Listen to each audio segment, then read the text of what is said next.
Hi, everybody. I Can you hear me? I can hear you. Hello. We can hear you and we can Okay. see you. Hello, can you hear you? Right here. Right here. Okay. Yeah, good afternoon, everybody. Good afternoon, Bookhub community. Good afternoon, invited people that are not part of the community. I'm particularly excited to have everybody here. Thank you, Mr. Edmund, for this opportunity. I do not take it for granted. I've been looking forward to having this conversation for a while now, and thank you for agreeing to come in on our platform and sharing some of your insights. I appreciate it. Okay, the place is really dark. I can't see your face. Let me go to somewhere where there's a little bit more light. Just hold on 1 second. Okay.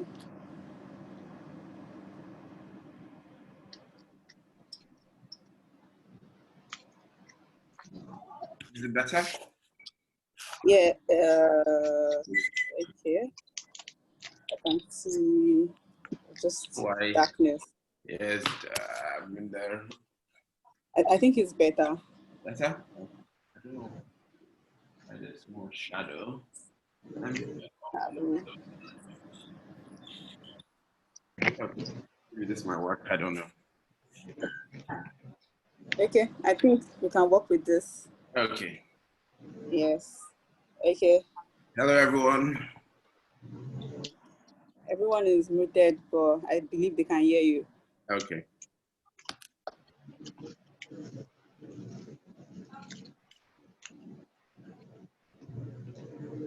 Okay, so I would hand over to you.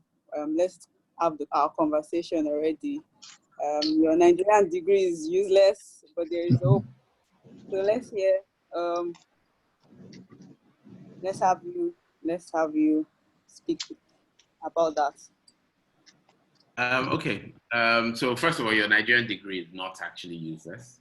It was more of a clickbait headline to read. So I'm glad people read the article. And the idea behind the article really was to get people to rethink education.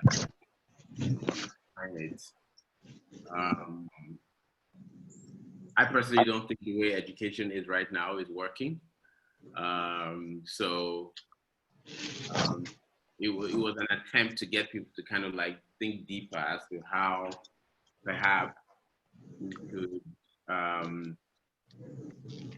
destigmatize not having the type of education that conventionally everybody kind of like everybody's expecting you to have.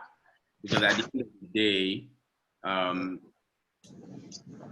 education in its current capacity doesn't actually prepare you for the workforce, so to speak, right?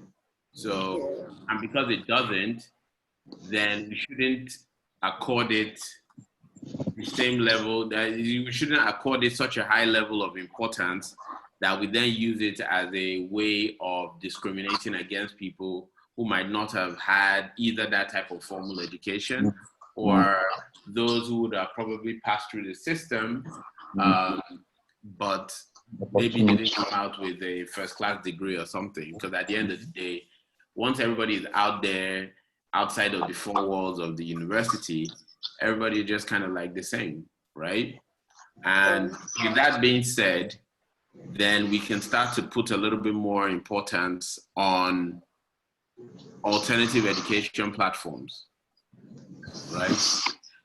Because if I know at the end of the day that whether I go to UI or I go to Uniben or I get trained by XYZ alternative education platform, I am eligible for a job, then it starts to change our mentality around how we should get educated. I personally don't think that everything has to pass through the four walls of a university.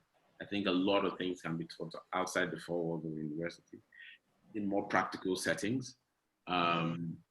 So why not then put all the resources that the government has, which is quite scarce, why don't we put that towards funding education for those courses that you must be in a university to kind of like study, right?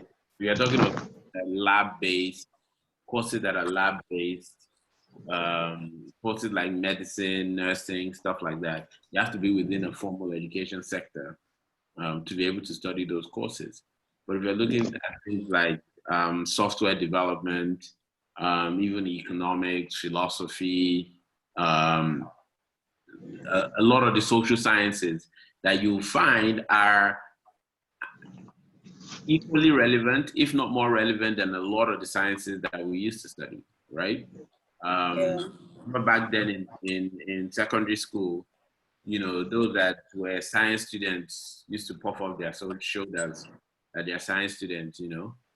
Then those that were in social sciences or arts, you know, we used to be made to feel like we didn't know why we were in school.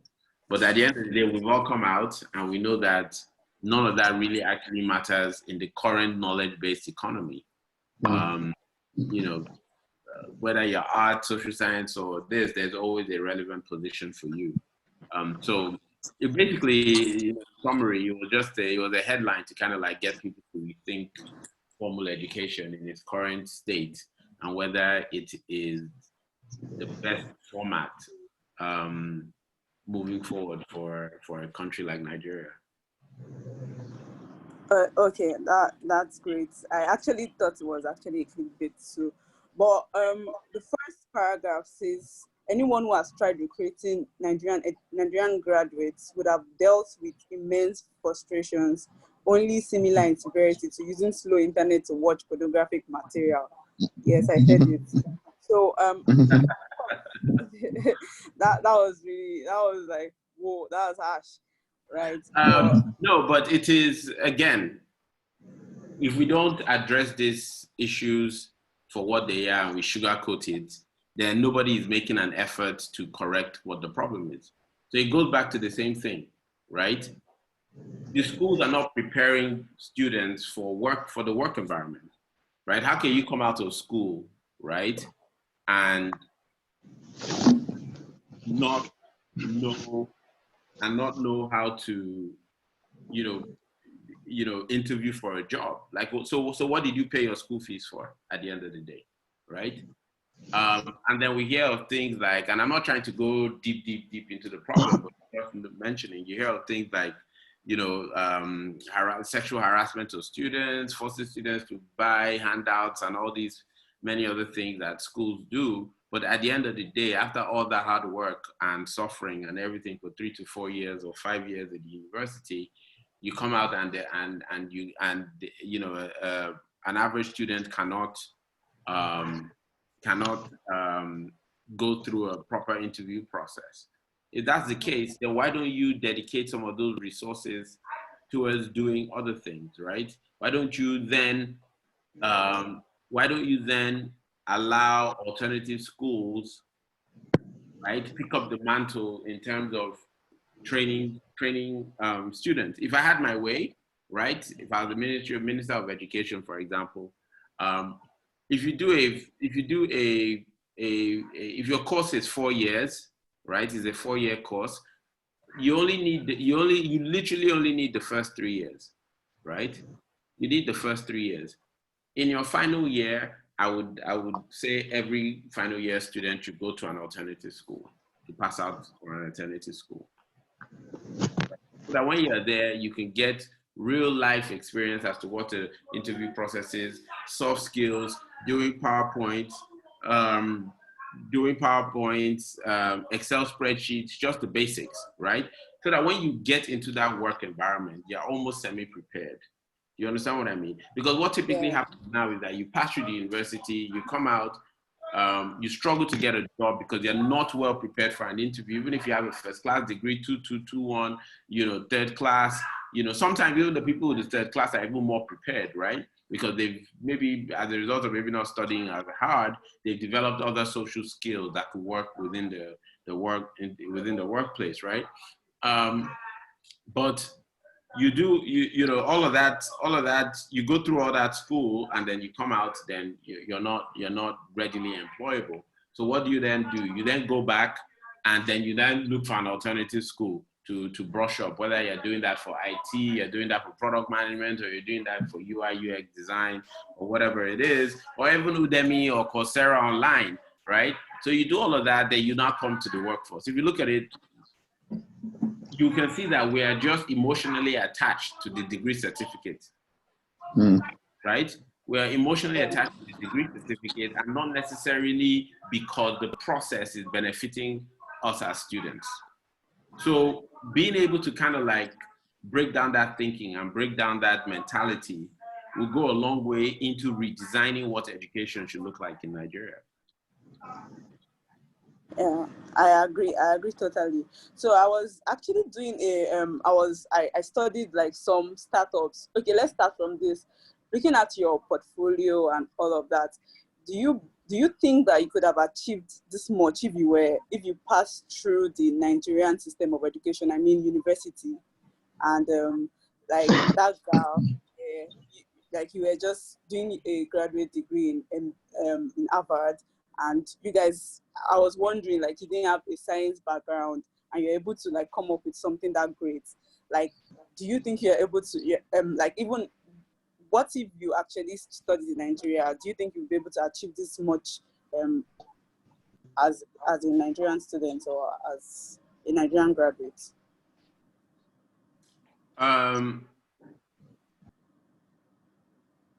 Probably not, right? On one hand. On the other hand, I don't think I am where I am today because of what I studied as much, right?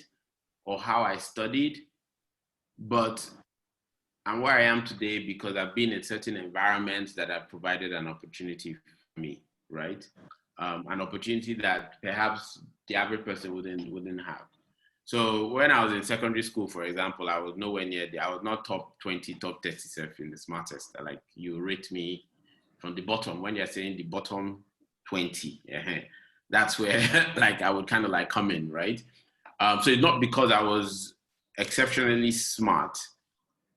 And I know my friends who were like way, way, way, way smarter than I am. And they're doing well in their own fields and everything else, right?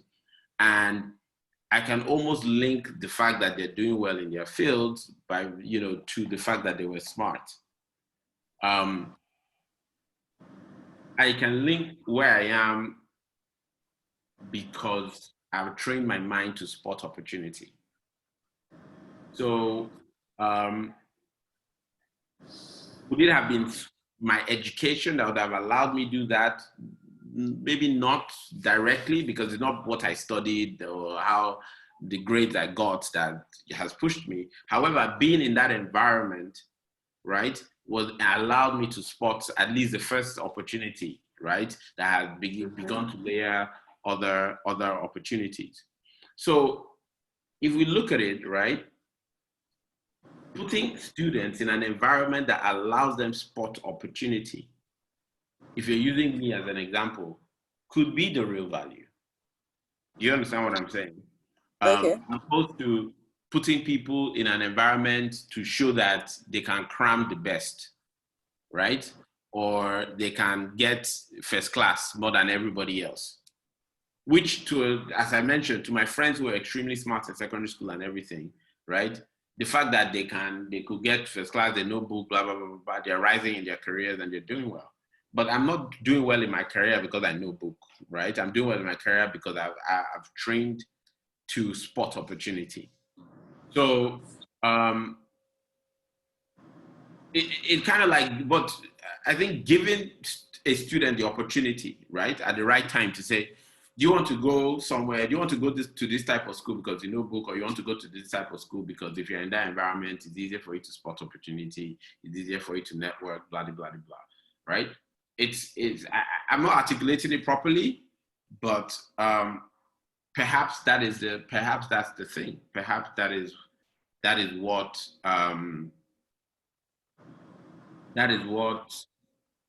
school should be like, right? As opposed to just being a place where people just go open a textbook, open handout, and read the hell out of the handout, right? Maybe the school should be designed in such a manner that they're training students to be to spot opportunities, to be problem solvers.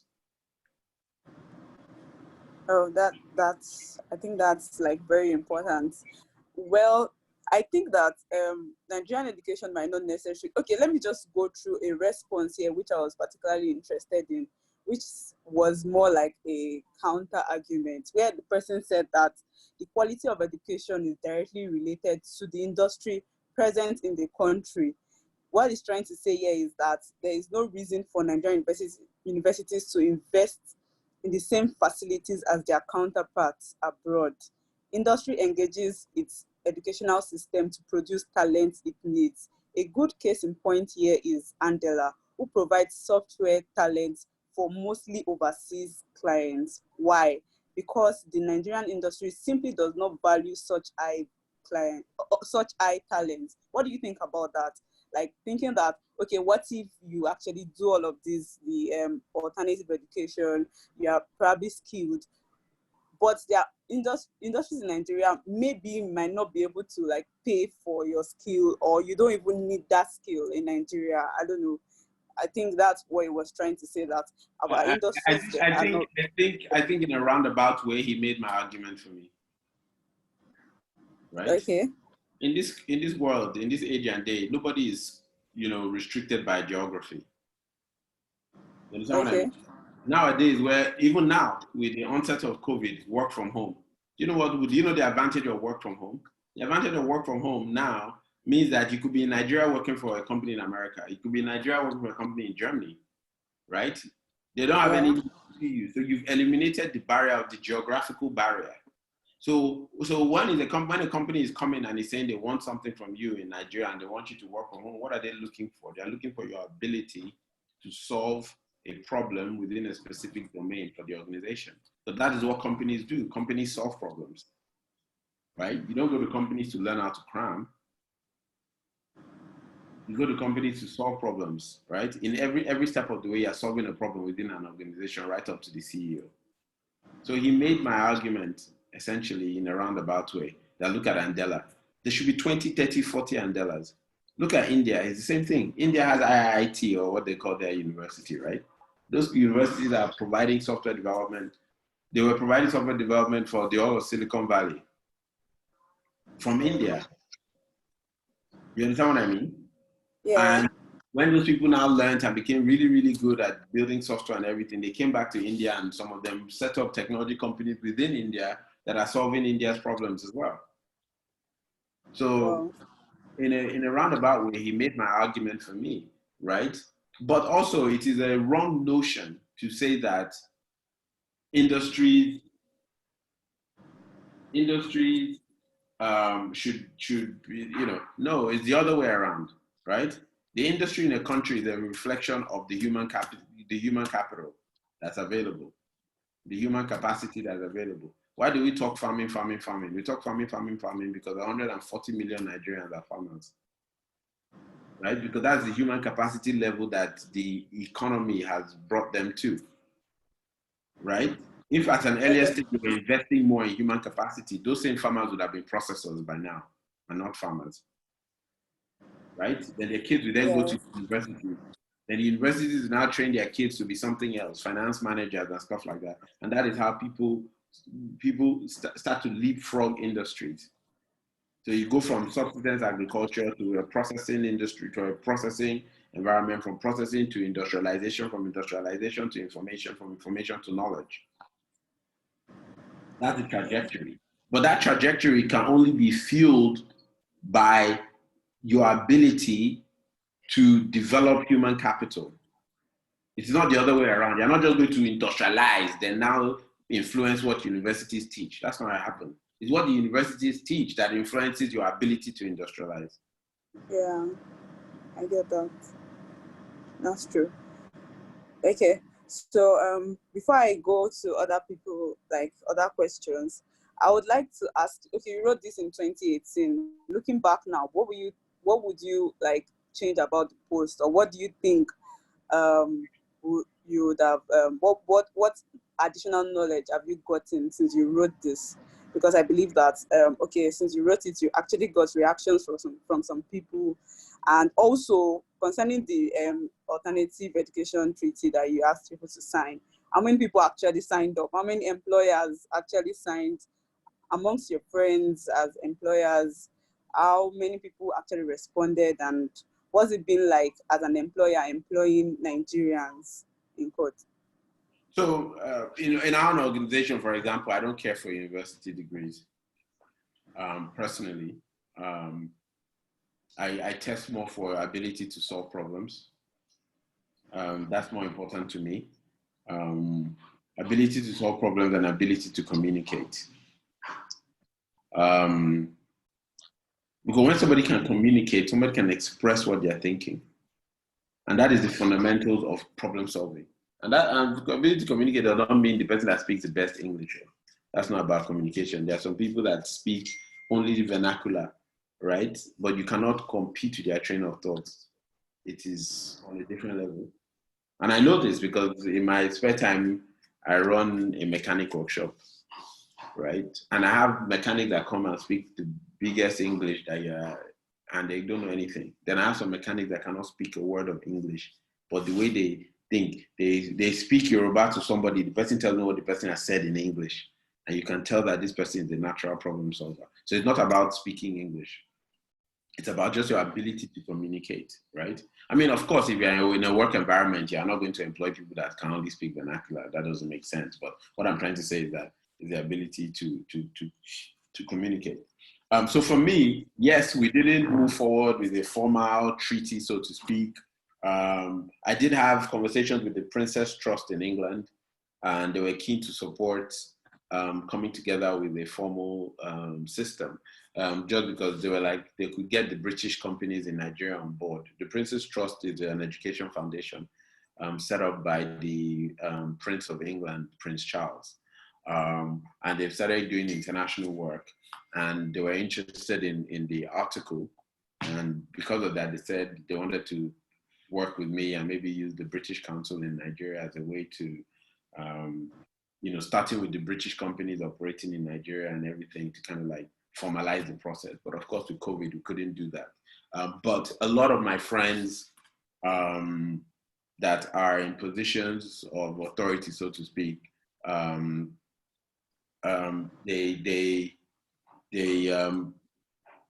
were very, very eager, right? And I know that a lot of them changed their own practices as well to be able to accommodate people from alternative schools into their recruitment practices. Although we didn't formally, set it up like a union or a cartel or a treaty, but a lot of people were very, very, it opened a lot of people's thinking towards recruitment in a different way and being able to test for problem solvers as opposed to say, okay, if you don't have a degree, then it's the first way to say that you're out of the door. Okay. So, like in retrospect, is there any other thing you can propose as a solution to this, well, will I say unemployability of Nigerian graduates? Was that the same? Is that the same article I wrote about education and comparative advantage? I don't think it's the same. No, it's not.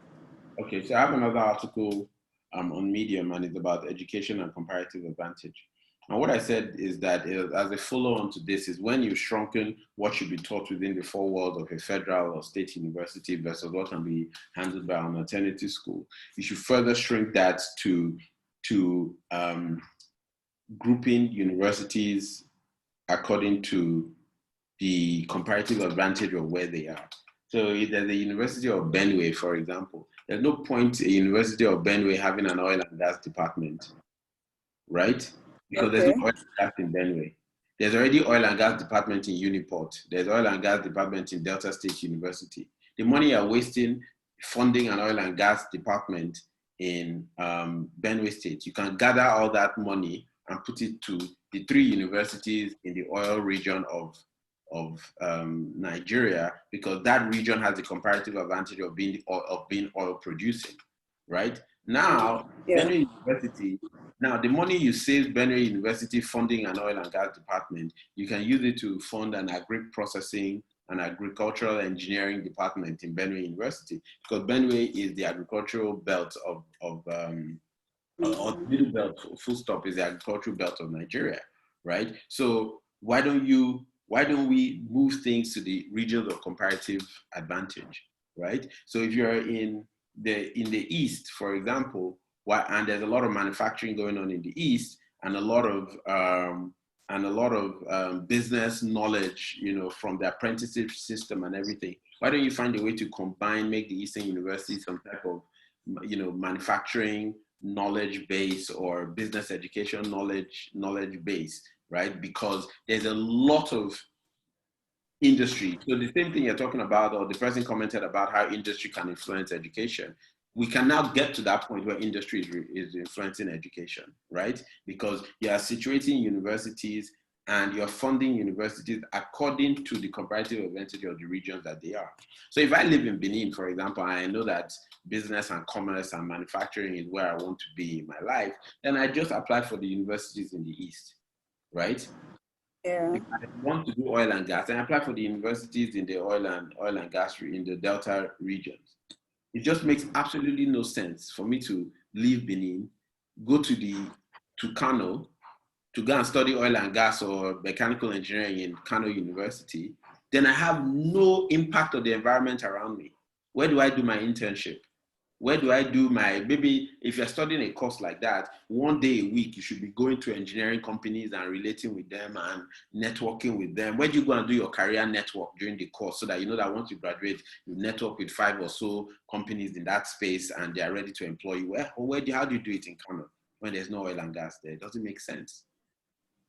Yes, it doesn't. Thank you so much, Mr. Edmund. We have some questions here.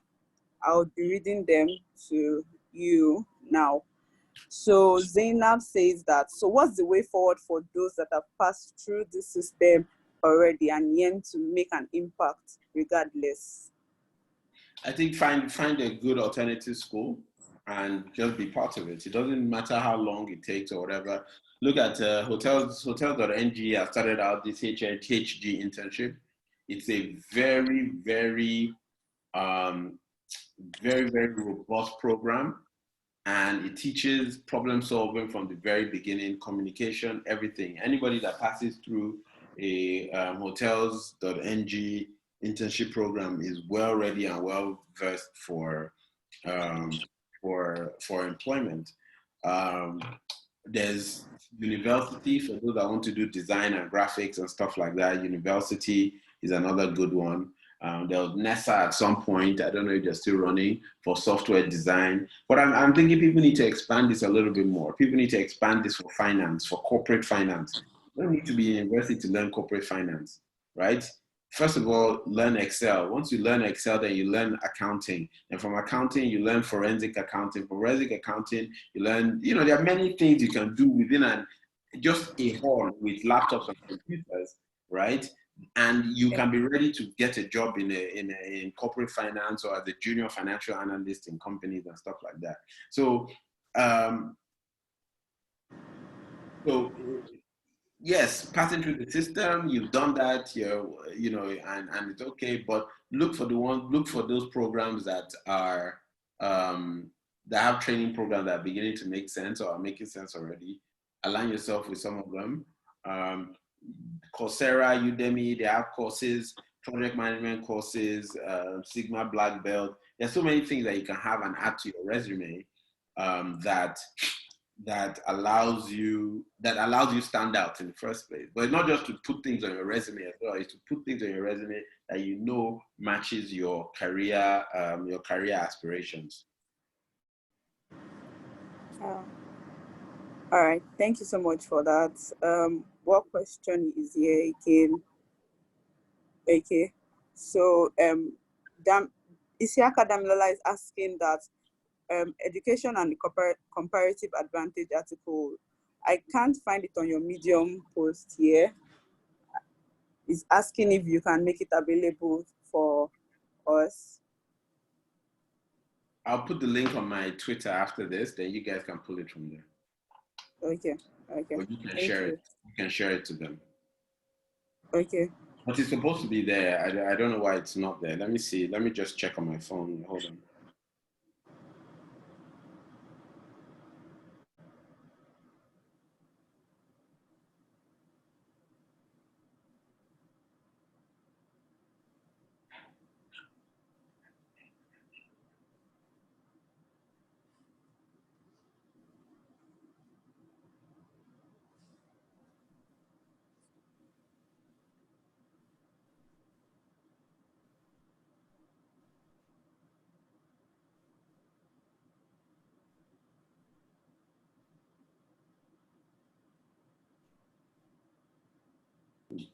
Okay, I think I've seen it.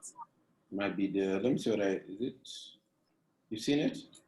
Yes, I have. For the good of Nigeria, linking education to regional comparative advantage. Okay, I think that might be it.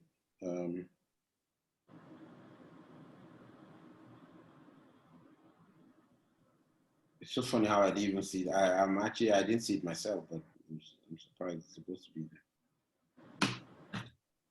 Okay, maybe you can share the link. I'll just share the link later. Okay. So someone is asking here also that, okay, for those who study the conventional courses that still need to be taught in classrooms, how do you make impact?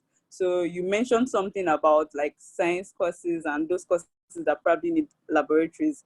We probably might not be able to do the old alternative education for courses like that.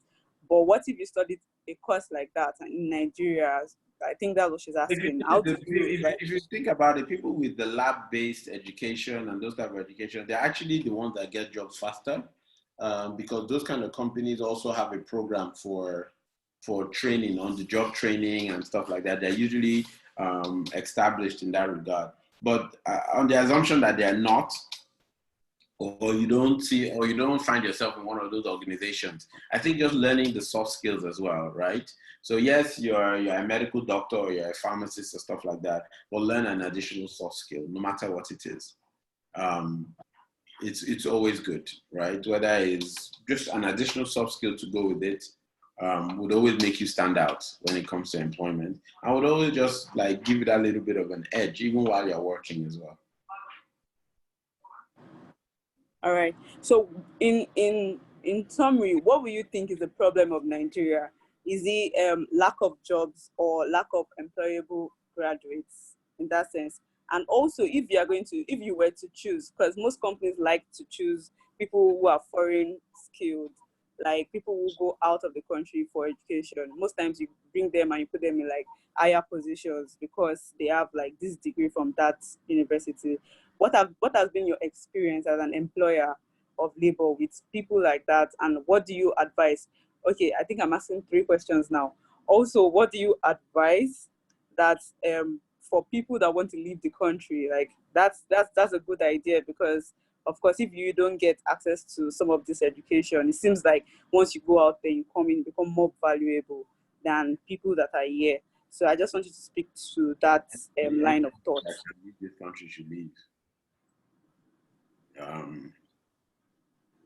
If you can live a better life outside of Nigeria, very much so. I would very welcome. That's one. If you have the opportunity to leave and get a better education, again, remember the education is not really what the thing is. It's training yourself or being in an environment where you are taught to solve problems and spot opportunity is what people are testing for. Is what people should be testing for, right? Okay. Yeah. For example, right now, I have a pharmacist who is doing some graphic design work for me, and he's amazing at what he does. You understand what I mean? So he's solving the problem of graphic design. People are different. I'm for different reasons. Who is that? Okay. So we can just be smart. Please mute your mic. Please Okay, mute, you did the mute time your that Oluwabukunmi was microphone. meeting people. I just got tired of the fact that people were just joining for a journey. There was this time last year, January, when we went to the beach. Legal without beach. Yeah, I went there. That's I don't okay. know. Not like last year then. It was last year. For them. I've 2019 muted January. everyone. Who Went is to this? beach. There's one that was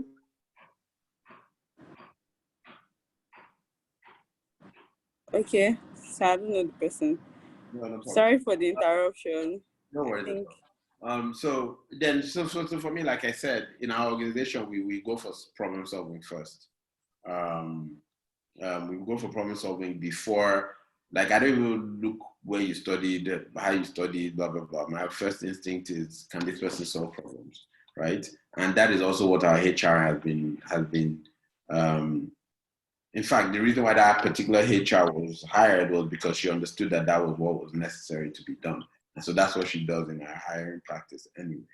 Because there are a lot of people who are very, very good theoretically, but cannot solve the problems it takes to move a company forward at a point in time.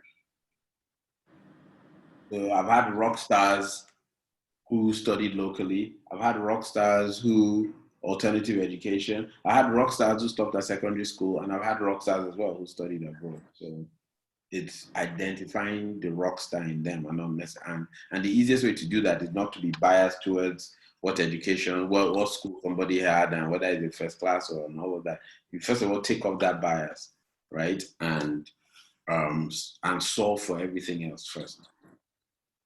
okay. So, like, I asked the question, like, in general, looking at Nigeria as a nation, what do you think is our greatest problem? Is it lack of jobs or lack of employable youths or something? I think we always have that question. Our leaders now. Our leaders first, because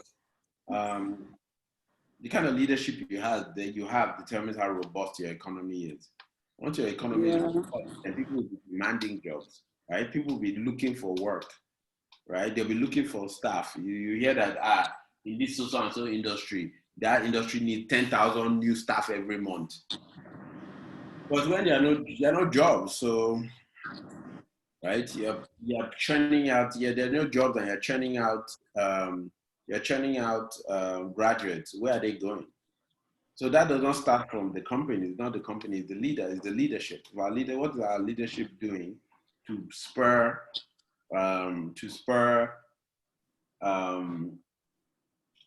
job creation? Very, very little. If you look at them, they are all into palliative intervention, giving farmers fertilizer. That doesn't spur industrialization. That doesn't lead to 20 new companies. That doesn't lead to 20 new companies being started, right? Every month, right? It doesn't lead to that. That just leads to you making sure that 100 million people can now go from eating 10,000 naira a month to eating 15,000 naira a month, and that's not what spurs industrialization. Like, the policies have to change. Okay. Are there any other questions from anyone there? Okay. Are there any other questions, please? Okay, I think we can. This is a very good place to stop. Thank you very much, Mr. Edmund Olotu, for joining us. Oh, okay. Someone said something. Okay. There's a question here. Angie is saying that I do not totally agree with you on that because first, please, Angie, what are you talking about here? I do not totally agree with you on that. On what? Because first, whatever advantage a region has restricting, I don't get that question, please. Angela, can you rephrase your question?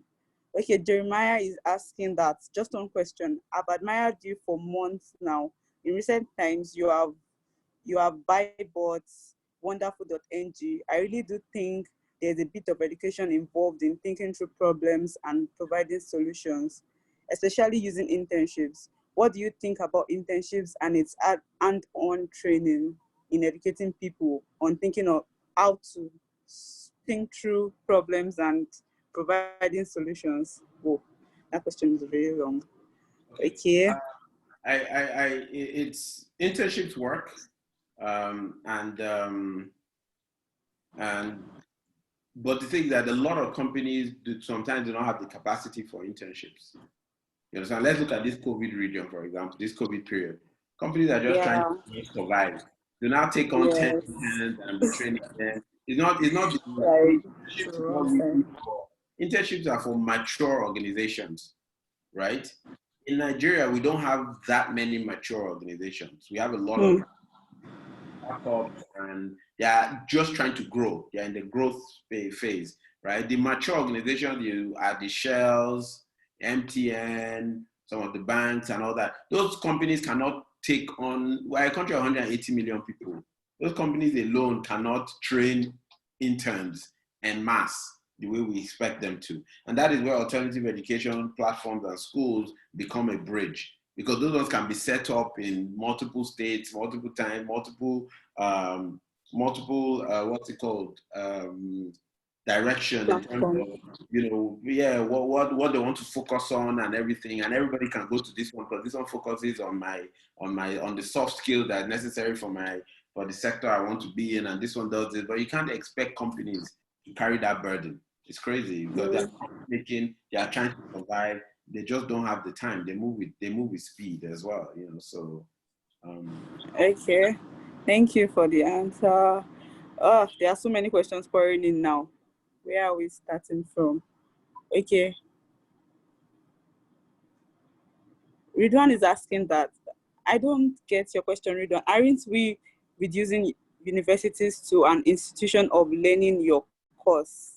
Yeah, I got that question. So I think what the person was trying to say was that if everything is restricted to comparative advantage, then wouldn't the university just be a place where only particular courses are being studied? Okay.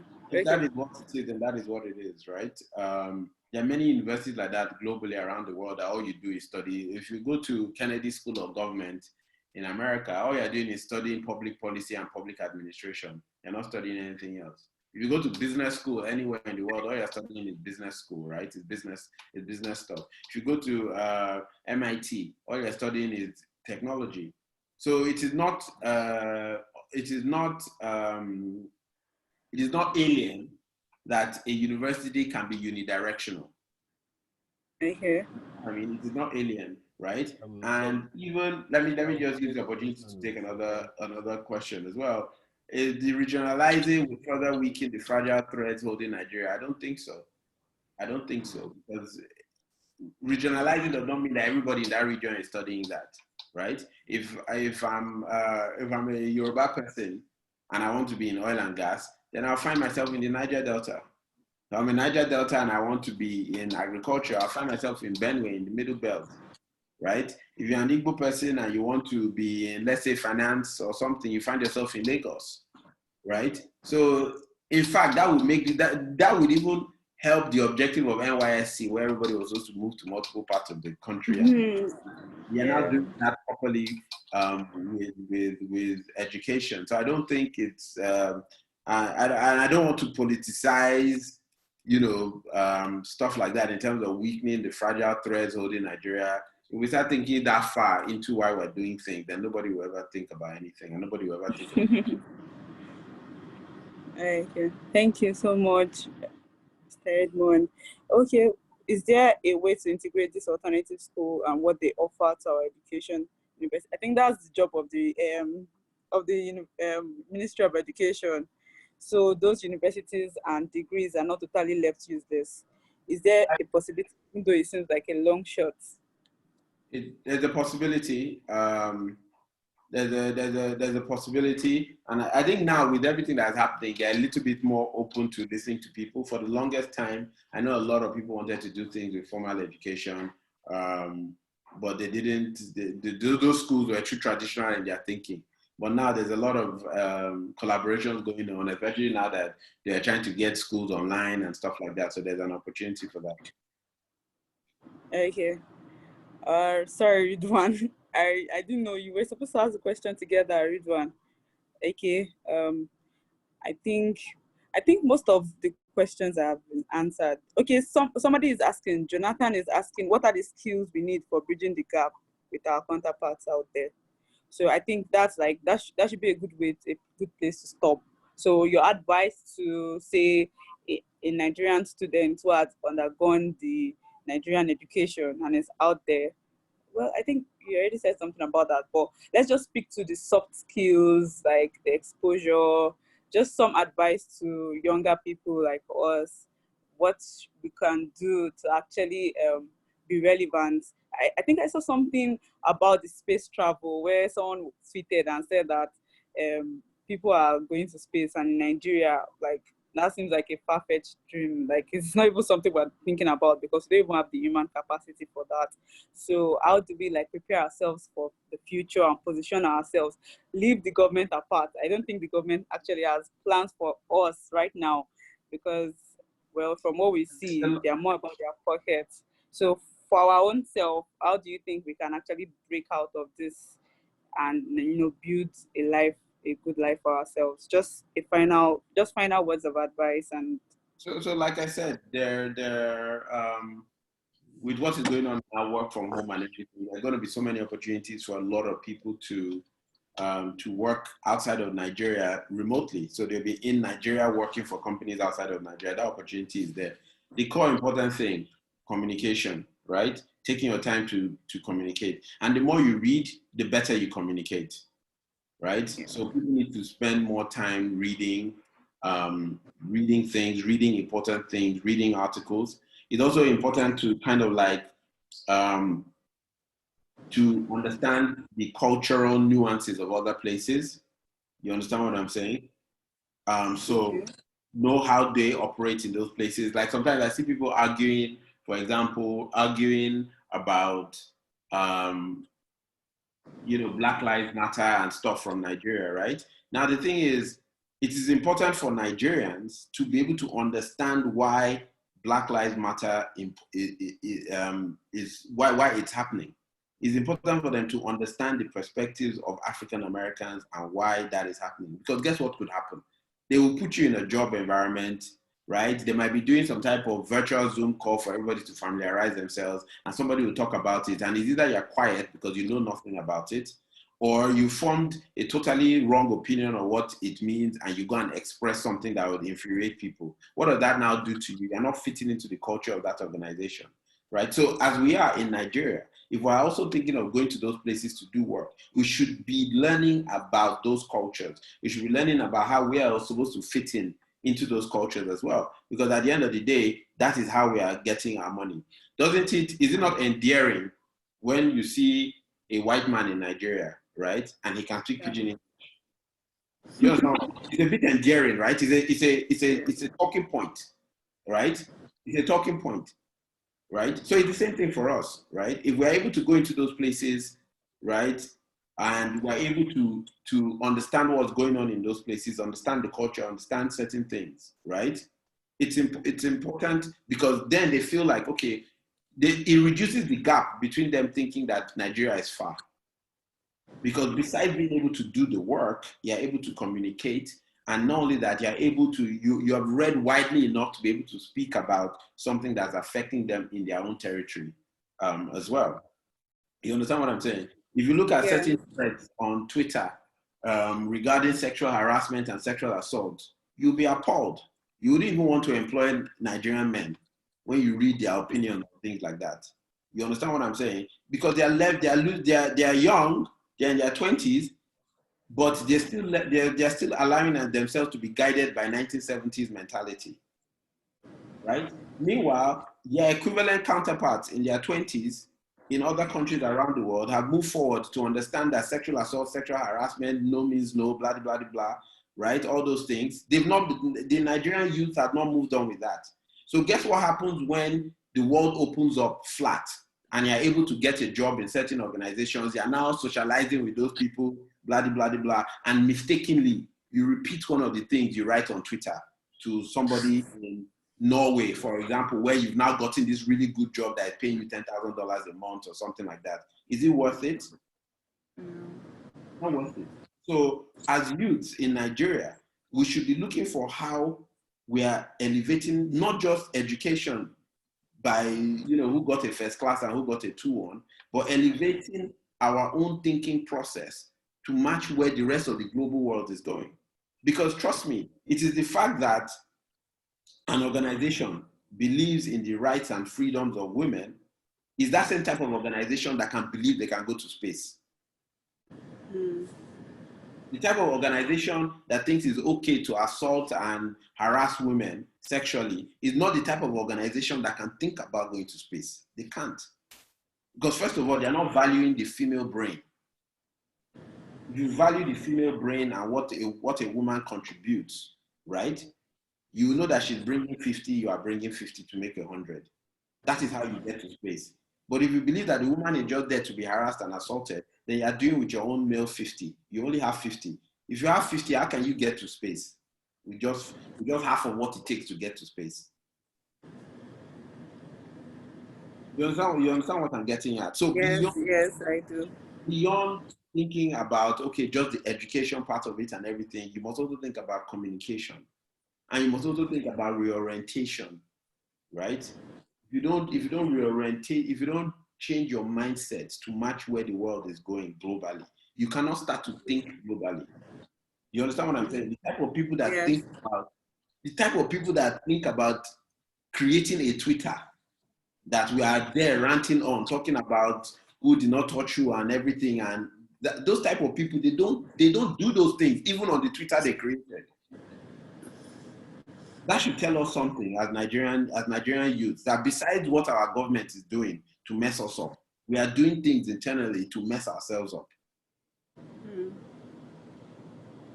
And those are some of the things that we need to start unlearning so that we are really ready for a truly global participation, not just workforce, like participating globally. You have to like unlearn many of the things that we currently learn and absorb in our environment here that is local to us. Many of those things we have to strip aside. I'm not saying that we should not be who we are. We are who we are as Nigerians. We have our cultures, we have our food, we have our respect, we have so many other things. But all those things, you should not only just be respectful when you're respectful to a man, right? You should be respectful when you're also respecting and knowing that a woman's body belongs to a woman and you don't have rights over it, right? It's those type of things that open your mind up into learning new things. When you're closed-minded enough to think a certain way, you're closed-minded to new knowledge. You understand what I mean? So when people say, oh, how do you think about these things that you think about, right? It's because personally, I've opened my mind to everything. There's nothing that can restrict my thinking. Even things that I've learned in the past. I strip it away from myself, right?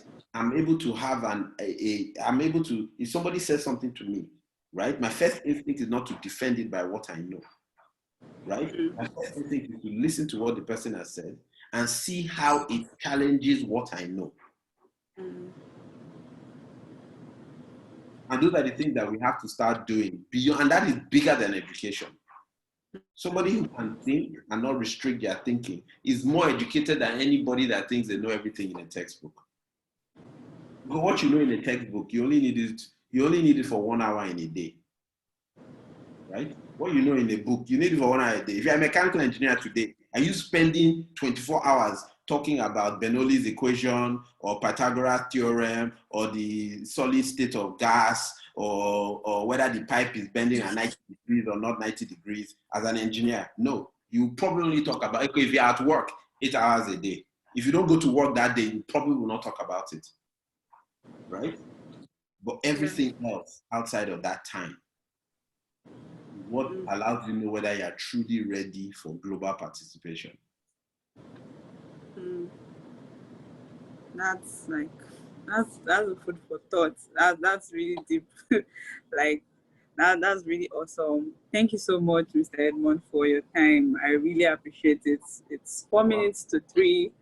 We had 1 hour of great talk, and I think, like you've said it all. The final words, like, were it's just don't restrain your thinking. You have to be able to embrace new knowledge beyond education, beyond your school. I think that's the hallmark for learning, and that prepares us for what we have, whatever future we are going to have, whatever new normal, whatever global participation we are going to have in future.